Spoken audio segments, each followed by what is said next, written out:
There's a virus loose on planet Earth. It's infecting hundreds of millions of adults and children every day on every continent.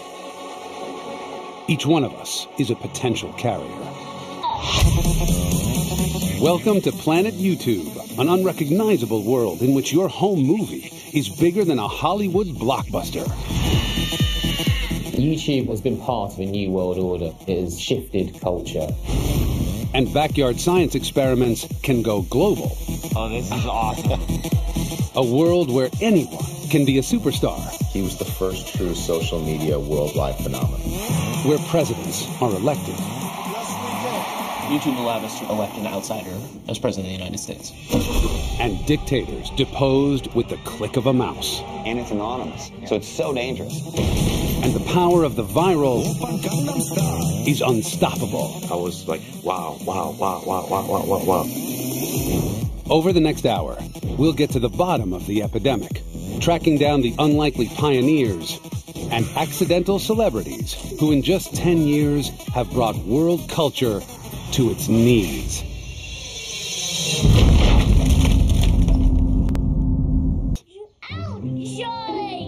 Charlie Bit My Finger is one of the biggest viral videos in history. That really hurts. More people watched Charlie Bit My Finger than tuned in to watch the moon landings. Not bad for a video that was never supposed to be posted on YouTube in the first place. The video and Charlie bites Harry's finger, which I found quite funny, but probably a few weeks later I came back, looked at it and thought, oh, that's probably worth sharing with the boy's godfather in America. Now, a world exclusive. We can reveal the untold story behind the sweetest domestic assault in history. On the day of the video, what I was doing again is I was just videoing the boys out in the garden. And there is a moment, Charlie gets in the car and Harry drives him into bushes and leaves him there. Which I thought at the time was really quite a funny little clip. But when Charlie then bites Harry, it sort of feels a little bit like just desserts because he's got him back. He posted it on YouTube, expecting feedback from one person. Instead, within 10 months, it had been viewed 11.5 million times. Everyone wants to know, what is his secret? I think that is the beauty of our video. There is no secret. If there was a secret, I would have made a second, wouldn't I? But some academics who've studied virals disagree. Some people think that viral's just random, luck, chance, that it's like bottling lightning. But it's not. There's a science behind it. A science that was about to be exploited. Even before Charlie Bit My Finger had entered the culture, a video emerged of Brazilian soccer star Ronaldinho. What he did next is almost unbelievable. So the Ronaldinho video was one of YouTube's first big sensations, in part because it was capturing something that seemed so superhuman.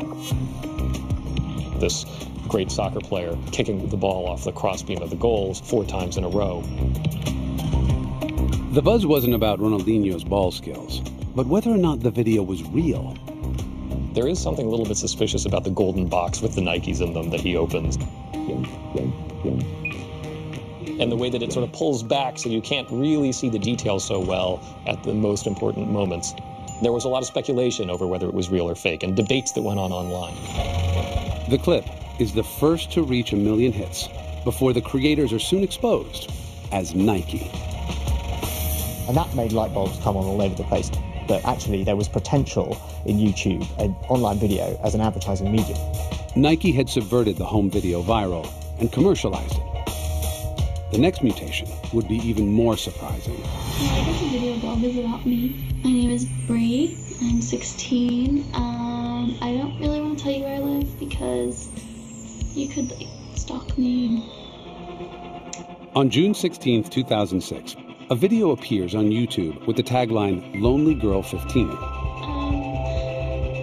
Within 3 months, the teenage star would be the subject of a media frenzy, bringing YouTube to mass attention.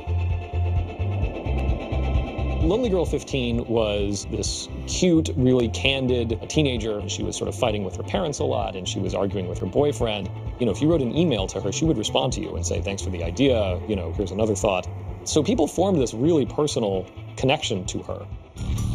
Within 3 months, over 500,000 viewers are tuning in for Lonely Girl 15's updates. The more eagle-eyed of them begin to notice that Bree's bedroom blog is just... It was just a little too neat. You know, the edits were a little bit too good, the music was synced up too well. One fan went through and noted all of the items in her bedroom were from Target. So there was some conjecture that maybe this was some sort of viral marketing. Fans demand answers from Bree.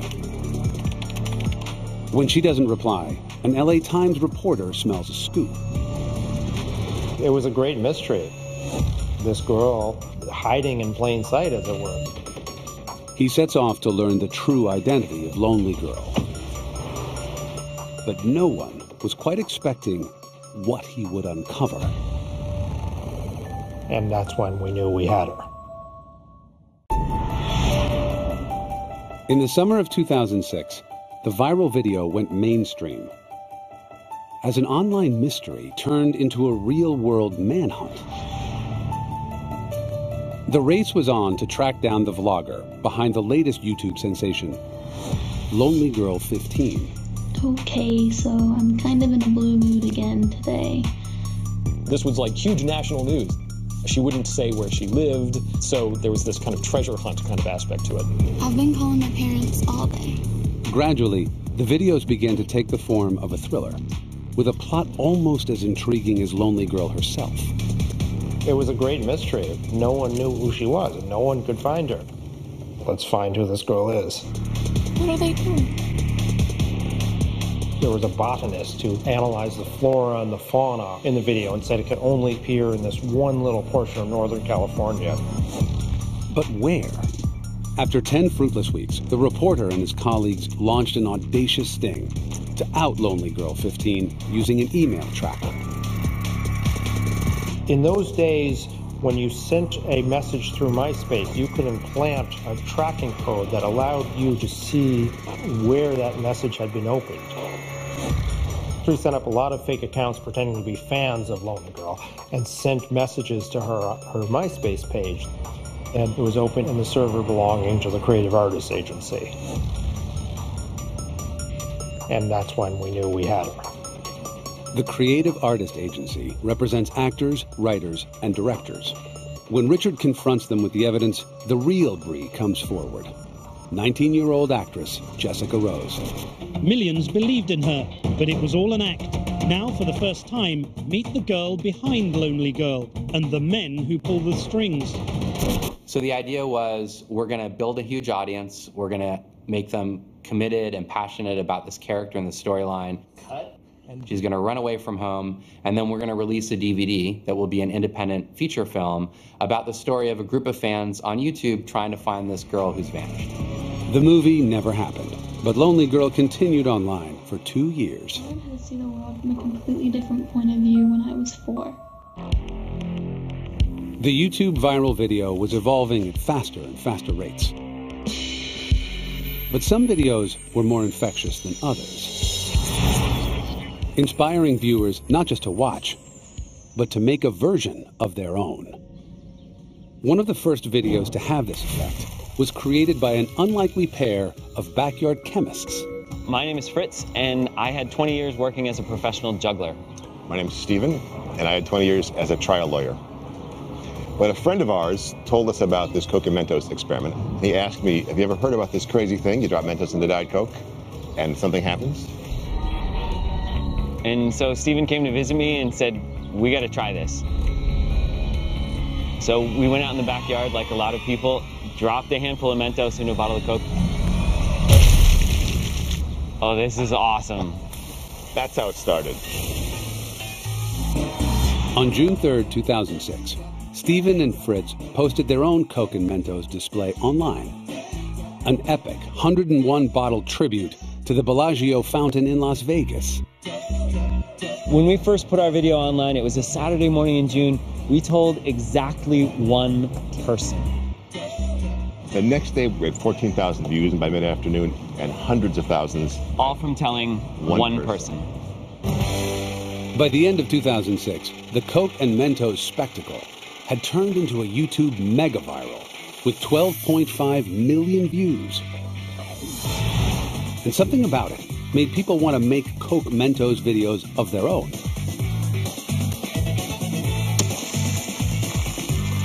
Diet Coke and Mentos, what a fantastic meme. Have you put the Mentos in your mouth? I've done it myself. I've made my own film of it. I've put it on YouTube, in fact. It's great. It works on so many levels. On the one hand, it's sort of a science experiment. You see it and you go, really? Does that really work? Good God. All right. I think this is not going so well. Stephen and Fritz have their own theory for its viral success. Everyone's favorite moment in our video, they always say that's that moment of humanity that you can really connect with. That's what helps make it extra contagious.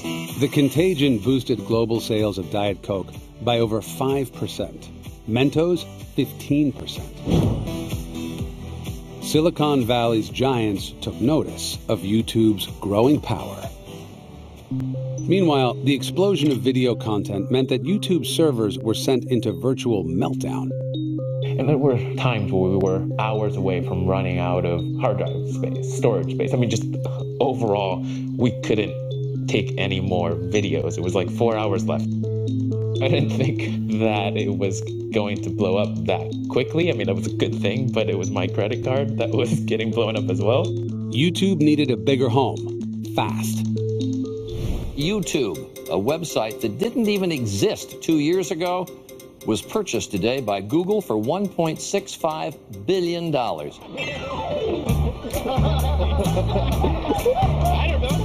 The acquisition of YouTube by Google was one of the best deals in the history of the world. The estimated value of YouTube now is something like 70 or 80 billion. The king of search, the king of video have gotten together. We're going to have it our way. YouTube now had the resources of a major player. The viral video was about to take off in a whole new way.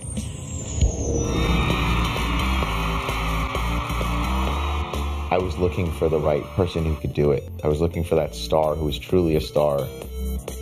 Scooter Braun was an ambitious music exec who recognized YouTube's potential early on.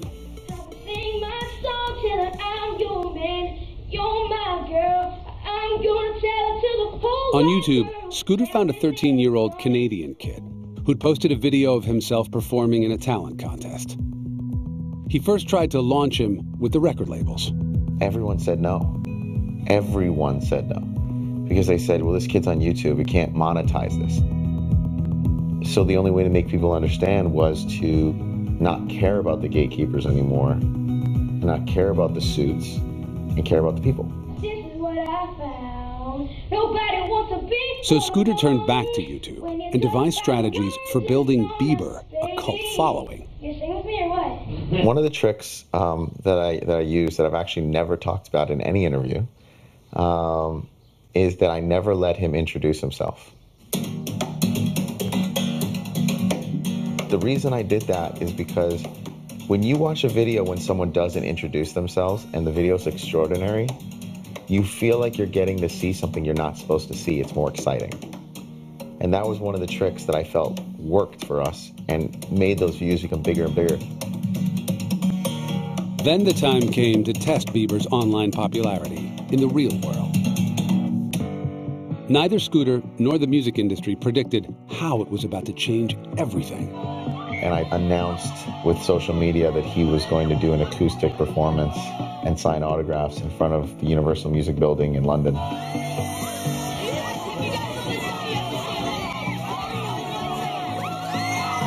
He played his guitar and a whole crowd was singing all the words at one time.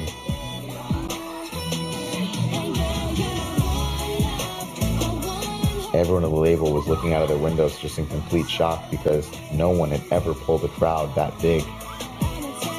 He didn't even have a song out there. And that's when I knew that it was working. It's crazy. It's a lot of girls, as you can see. Because of YouTube. Justin Bieber was the thesis statement of taking a person from YouTube and using YouTube as a platform and building it into a worldwide star. He was the first true social media worldwide phenomenon. And YouTube was the platform I chose to make that happen. YouTube has completely changed the music industry on how we discover and how we promote things. If you go to a record label now and you say, hey, I have this new artist, they say, well, can you send me a YouTube clip and how many views does it have? Gatekeepers are meaning less and less and less. And the people mean more and more and more. And that is democracy. Scooter had created YouTube's first ever global superstar. But no one could have seen the epidemic heading our way. My biggest regret of entire my life was making that horse dance move. This is what I found. Within years of its launch, YouTube made it possible to almost instantly transform budding pop stars into global celebrities. The next superstar could be anyone, and as it turns out, from anywhere. Psy was a South Korean pop star, barely known outside of his country, but with over 10 hit singles to his name. My previous songs and previous dance moves and previous video, all of them were like similar.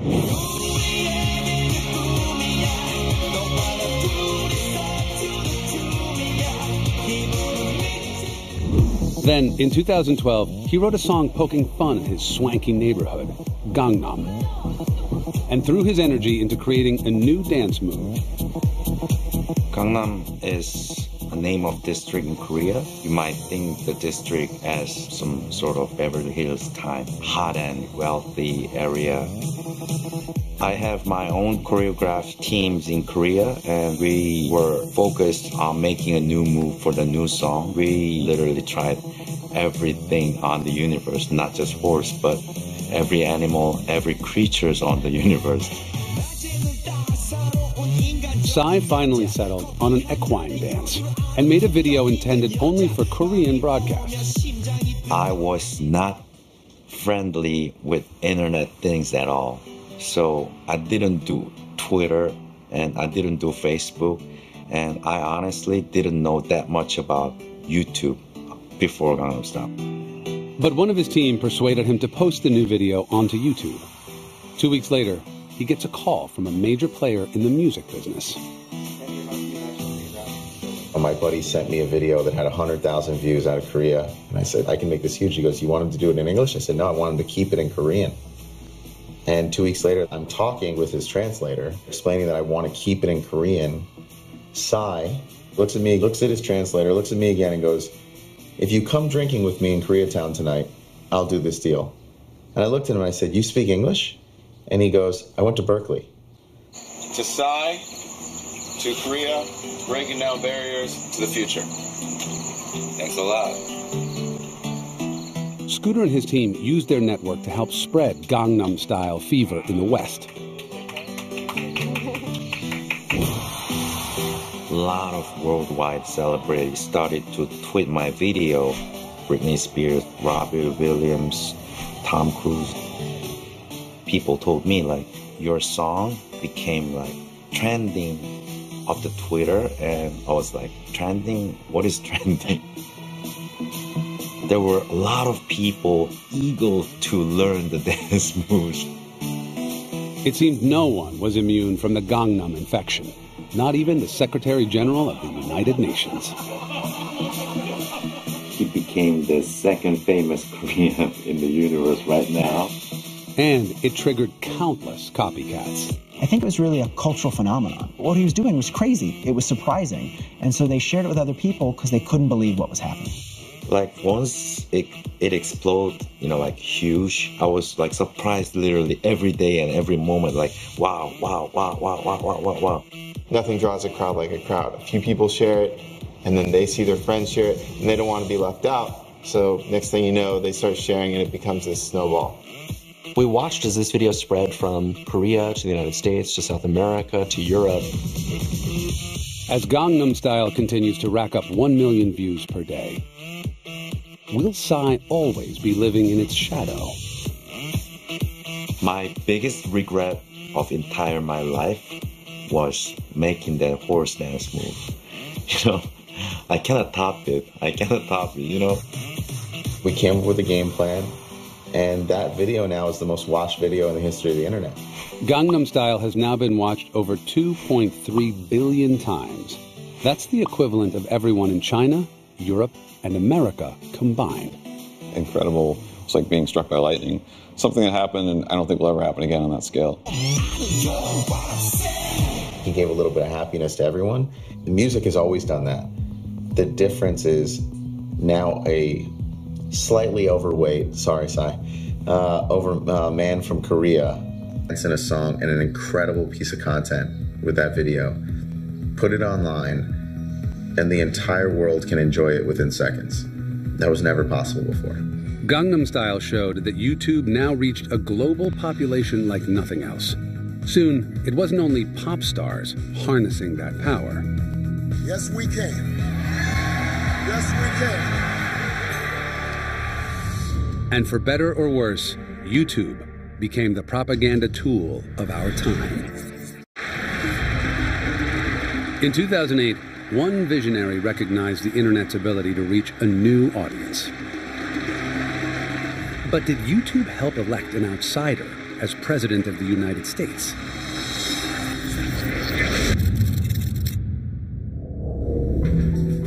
In 2007, Barack Obama was up against the well-financed Hillary Clinton in the Democratic presidential nomination.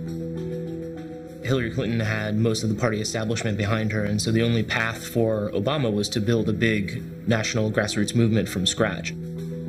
Joe Rosepars was a new breed of strategist, employed to head up Obama's social media campaign, starting with Obama's own website.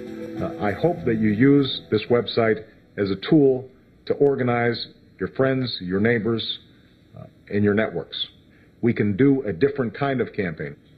Here's the thing, it can only happen if you get involved. We wanted them to forward along our content from YouTube. We wanted them to make phone calls from home. We wanted them to knock on doors. We wanted them to chip in $5 and $10 here and there. That was the nature of the grassroots activity.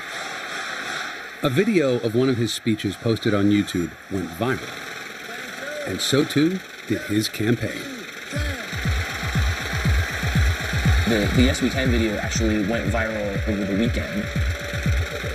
We didn't make the video. That was something that supporters made and then posted to YouTube, which ultimately allowed it to spread. We will begin the next great chapter in the American story with 3 words. If you hit the right emotional notes, this stuff can go everywhere. You are not dependent upon the media to define your message for you. But just as YouTube was inching Obama ever closer to the White House, his rivals hit back, questioning Obama's track record on the subject of race politics, threatening to split his support in half. This was kind of a cliffhanger moment for the election. You know, was this going to sink this candidate? How would he respond? And there was a lot of buildup to this speech. Against all predictions to the contrary, we saw how hungry the American people were for this message of unity. Despite the temptation to view my candidacy through a purely racial lens, Obama's race speech was hailed as a game changer. Uploaded onto YouTube, it snowballed, getting 1.6 million views in 48 hours. He really did knock it out of the park. Even his critics sort of admitted this. Fueled by this success, Obama's team posted over 2,000 YouTube clips during his march to the White House. It raised Obama's profile across the nation. Hey B, it's me. At the same time, Obama fans were getting in on the act, posting their own campaign messages online.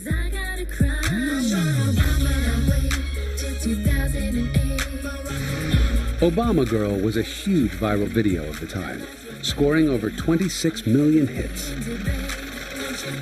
I went on YouTube once. I don't go real often, just to see what was being sort of generated under my name. some of them were pretty creative. You know, there's some cartoon, and you know, your ears are all huge. People are hungry for content that's outside of the traditional press. YouTube allowed us to run a grassroots campaign to elect an outsider as president of the United States. And it is my pleasure to welcome... After Obama became president, he continued to use the platform to connect directly with the nation. We've invited 3 top YouTube creators here to the White House today.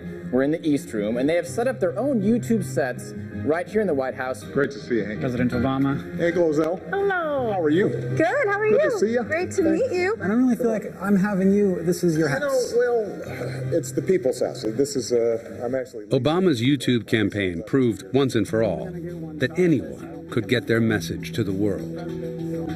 The value of a channel like YouTube is it allows for the democratization of content. Before, only the media outlets could decide what news we saw. But now each one of us can create news.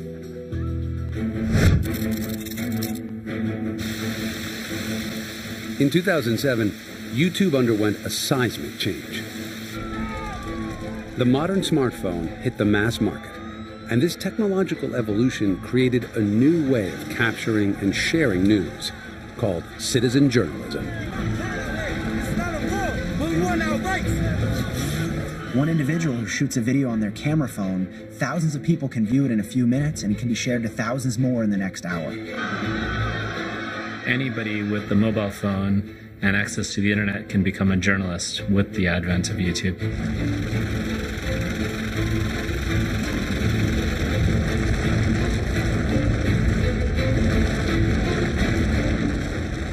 Having YouTube clips of disasters as they're happening lends them this intimacy and this reality that otherwise it would feel fairly abstract. It's very hard not to be touched and not to care.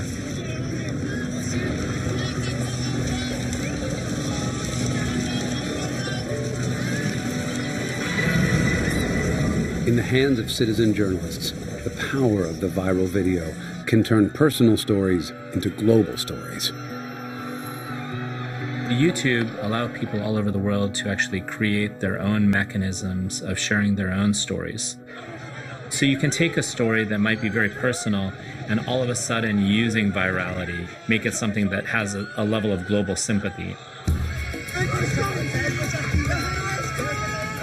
In June 2009, during protests in Tehran, 26-year-old Neda Aga Sultan was shot in the street.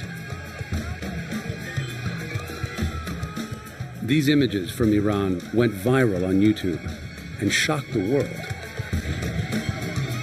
It wasn't just the fact that she was brutally killed, it was the fact that a video in very, very visceral and graphic detail showing her killing actually was being captured at that very moment, and they used YouTube to make that story much more global.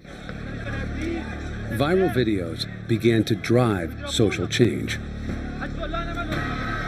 Change that was spreading across the Middle East in what became known as the Arab Spring. Abuse can't happen in secret anymore.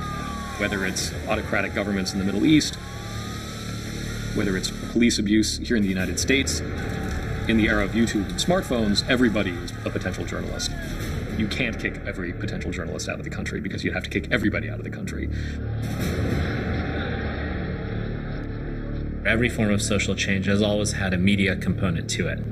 The fundamental media propaganda tool of our time today is YouTube. So that doesn't mean that it's a truth-telling, storytelling mechanism. It means it's a tool like any other that can be used by different parties for different types of political and social aims.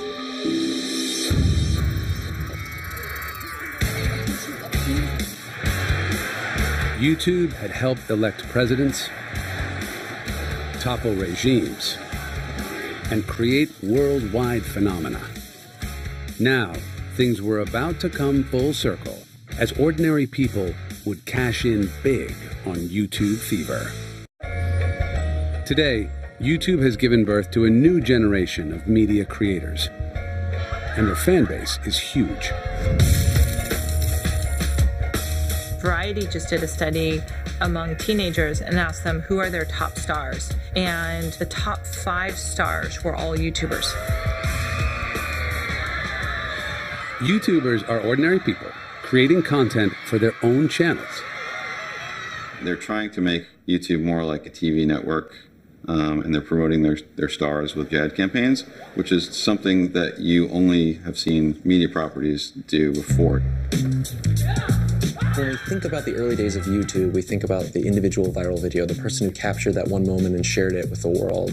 I think one thing that's changed dramatically is that more and more people have been producing things regularly. These homemade YouTube channels are drawing billions of views, creating a new generation of bedroom millionaires. 2 of the most successful content creators on YouTube started off on the live comedy circuit, then created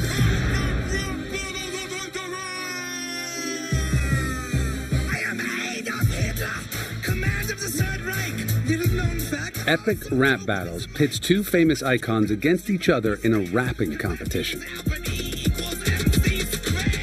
I stopped playing live concerts and started performing live concerts in my bedroom for a camera. It's still performing live, but you're through a camera lens instead. You can still say hi and thank you and see you next time, but the people watching are just through their own computer. Yeah, you get clicks instead of claps. Yeah, that's nice. Thanks, bro. You're pitiful lyrically lucky for history. You didn't write the art of rap. Their epic rap battles are produced out of this tiny studio in LA. I get these headaches in the back of my neck. I'm like, why do I have these headaches and strains in the back of my neck? And then I look at the behind the scenes videos and it's me just like, and I was like, yeah, that makes sense. You're making my ears bleed. You need a muzzle. Why you pissed off all the time? Didn't your mom give you a cuddle? You're the type of guy. Their first featured John Lennon versus Fox News anchor Bill O'Reilly. Every time I watch your show, all you do is scream at me, and your face. The video had a budget of $50. I'm a legend. I can see through all your tricks. I talked, through the lens to the audience that was watching my videos on YouTube as a few thousand people and asked them for suggestions of who we should do. And they came back with John Lennon versus Bill O'Reilly.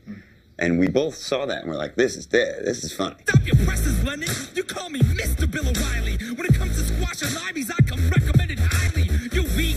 Between you and me, there's no comparison. The John Lennon Bill O'Reilly video got about 150,000 views, which was enough to be like, this is great. We should do another one of these. So we read through the suggestions and we saw Darth Vader versus Adolf Hitler. And we both, again, knew, we were like, oh, that's funny. For some reason, Hitler was super popular. Huge on the internet then. And then that one went really big. Back then, you could get on the front page of YouTube, and it was like a big deal. It meant 1 million extra views. It could change your whole life. Soon, their witty and inventive clashes would start drawing millions of viewers on release day. Epic Rap Battles is now one of the most successful channels on YouTube. So, what is the key to its success?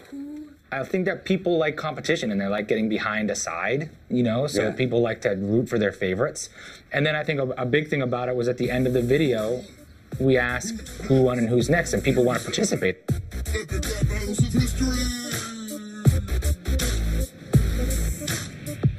With amateur channels like these now making millions, YouTube is investing heavily by building its own studio in LA.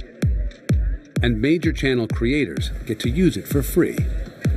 YouTube has become the new Hollywood for the average Joe. You look at the top 100 channels on YouTube, there's not a single consumer packaged good or apparel brand there. Hey guys, how's it going? So I'm super excited to make this video for you today. There's only a handful of media companies, but it's really individuals that have been incredibly successful on the platform. YouTube creators are a new kind of celebrity, forging one-on-one relationships with their fans through their computer screens. I think it's a feeling I will never get used to. Every single time I have a fan meetup, I feel extremely overwhelmed. It's like you can't explain the feeling. The individuals that have become incredibly successful are those that have been able to cultivate an audience. A lot of what you see, which is successful on YouTube, is about humanity anyway. It's about people and faces. It might be making you laugh. It might be emotionally charged. It might be very sad. It's probably human storytelling at its heart. But what if the biggest stars on YouTube aren't humans at all?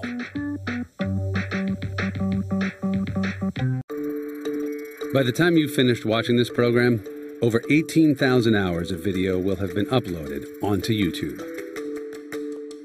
On Planet YouTube, you decide what you share, and the content you post in the virtual world can have an impact in the real world. Yes, we can.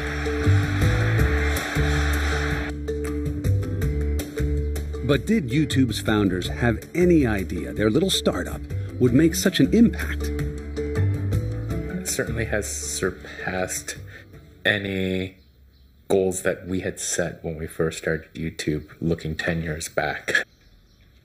We never expected, I think, videos to reach the hundreds, thousands, millions, billions of views.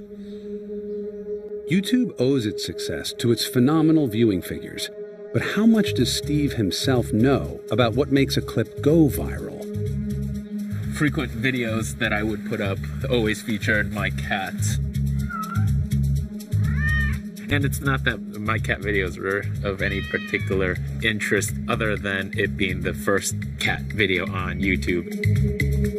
But what Steve couldn't predict was that cats would become the viral superstars of the internet. What makes the internet go round? Cats. There are more than 2 million cat videos posted on YouTube. With over 24 billion views, cats are one of YouTube's most popular genres. Cats are a little standoffish. They don't beg for your attention. They don't beg for anything. They could pretty much take you or leave you. And there's something about that in an era where everybody is clamoring for your attention and dying for you to look at them and approve of them that's actually very compelling.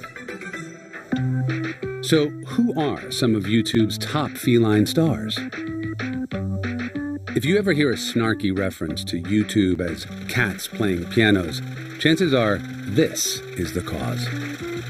Keyboard Cat's original video has been viewed over 40 million times.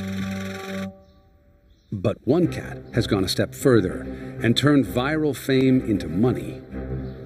Grumpy Cat, real name Tartar Sauce, is now a bona fide celebrity worth millions, with her own YouTube channel, book deals, and merchandising. But why cats? My theory with cats is that people start to get this ability to make videos very easily.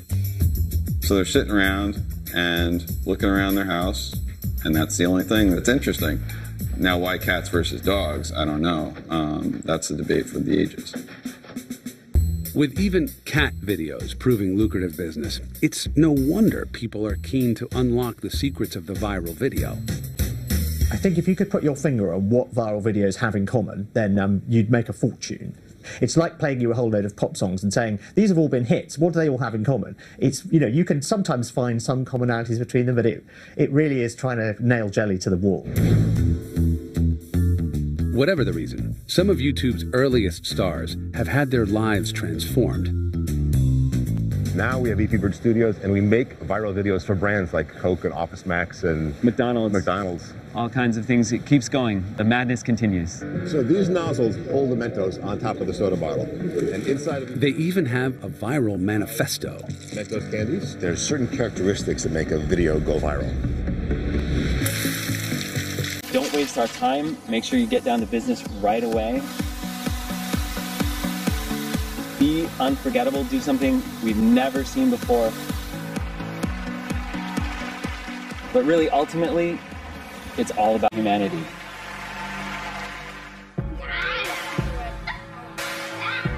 Recognize these guys?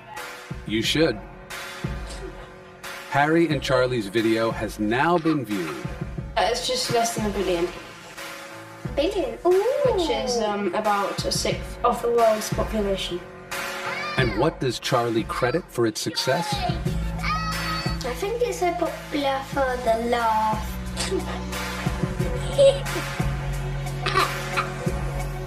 If I see something funny and it makes me laugh, that's great. But if I share it with you and it also makes you laugh, together we have that shared experience. The viral video has become a social phenomenon, a contagion to which none of us has been immune. YouTube, I realized, was the same feeling of self-discovery for kids that my dad had with vinyl and I had with mixtapes. It was this feeling of, oh, I saw it on YouTube first. I have ownership in that. And with the power to rewrite the rules of pop culture. There were these gatekeeping industries, and they are no longer controlling what comes out of your computer screen. You get to decide. My biggest wish, maybe I can make another viral video within 50 years.